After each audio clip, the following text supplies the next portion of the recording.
G'day, my name's Tom Granlees and I'm a quantitative geneticist employed by the New South Wales DPI.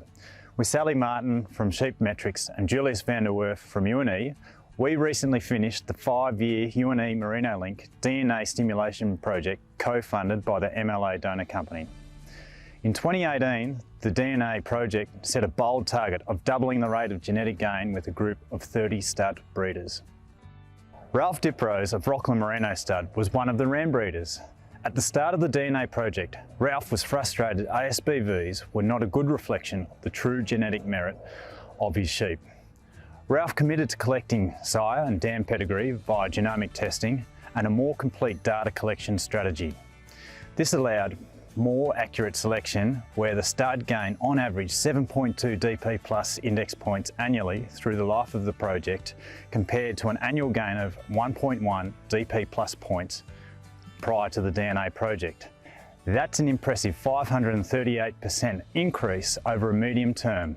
Here's Ralph's story. I'm Ralph Diprose. I live near Greenethorpe, which is roughly in between Young, Cowra and Grenfell, so on the northern end of the southwest slopes. I run approximately 1,000 ewes in the stud, and I'm joining 4,500 flock ewes this year. The whole flock has been non-mules for the last 2 years, but before then I'd sort of had muled some mobs in the flock just to make sure the transition went smoothly. I've been using Pedigree Matchmaker for identifying the dams and just getting more information on the pedigree. But when it came up that the MLA would be funding part of the DNA project, I thought it was a good opportunity. Originally we were just genomic testing the rams, but then since there wasn't that much difference in the cost of getting the parentage on the ewe lambs, we went to the genomic test on the ewes too.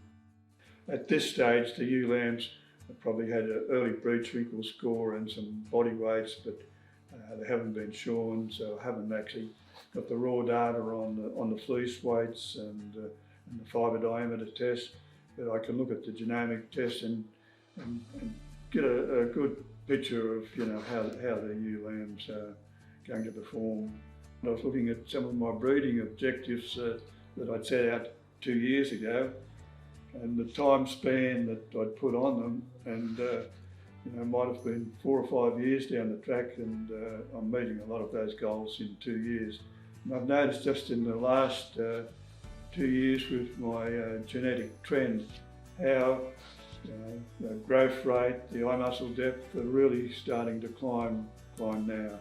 I think the importance of the ewes, just improving the ewe selection efficiency by having all that data on the ewes now, and also reducing the generation interval.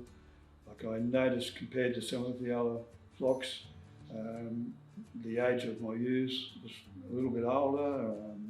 So just with the shortening of the generation interval, using those ewe lambs, I can then class out some of those older ewes that where their ASBVs probably weren't as good. Just reducing that generation, mixing with other breeders and finding out what they've learned along the way, especially in regard to mulesing and non-mulesing, and in regard to joining of ewe lambs.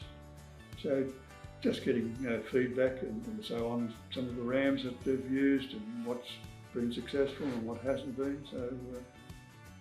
Within the DNA project, many of the breeders have progressed to recording additional traits, and we've worked with Ralph as he's progressed to non-mules by adding in DAG scoring as an example to the suite of traits that he's currently collecting data on. And this has been able to provide more accurate breeding values that then he is able to utilise in his stud selection and commercial ram selection, as well as for his clients to be purchasing rams with breeding values that are more accurate. Well, farming's a business, and so more profitability for myself and my clients. So actually focusing on good fertility and high fleece weights, but also enough flexibility in my breeding program. So if my clients want to go to a 6-month shearing, the staple length is there. If they want to go non-mules, the sheep are plainer. I'm lowering the micron at the moment, so if they pick on the finer end of my rams, they'll be able to capture that micron premium 18.5 or less. Yeah, just a high growth rate, so they can turn their wethers off as lambs a little bit earlier, or if they want to join new lambs, they can do that. I'm finding that I'm selling more rams because the younger generation in particular seem to be more interested in the ASVVs, so clients, their flocks are improving, and so yeah, they're happy.